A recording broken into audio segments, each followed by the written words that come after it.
So we've got another vaillant boiler here with a leaking diverter valve that we're going to replace.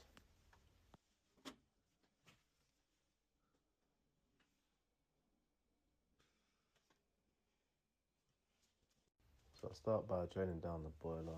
There's no sink nearby, so I just drained it down into a foldable bucket. I then sprayed with WD-40 the 3 screws that hold the diverter valve in place. Once I've let the WD-40 work its magic for a bit, I will always check to see if the bottom screw is loose, because if it's seized, I know I'm going to be in for a headache. So I just prefer to know what I'm dealing with as soon as possible.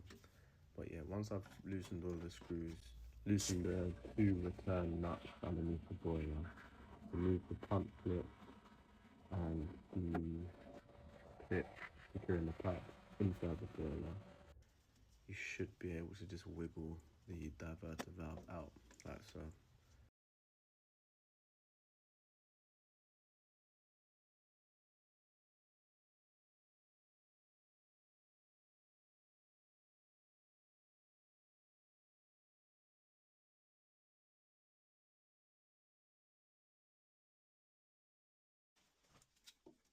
So for the new diverter valve, it's just a case of putting everything back together in a reverse order.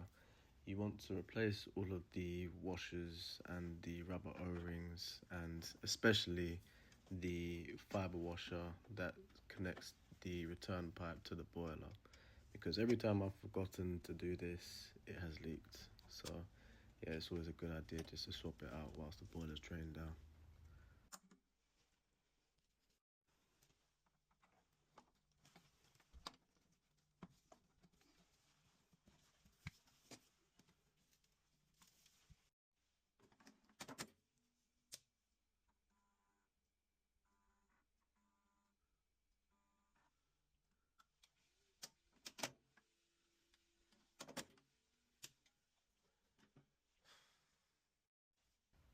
So that side there was because when I turned the boiler back on, the digital display was still reading there was pressure inside the boiler, which is due to a fault with the pressure sensor. So I had to swap that out as well. I also replaced the AAV and the magnetic filter for this job, but I'm just checking to make sure there's no leaks, and job's a good one.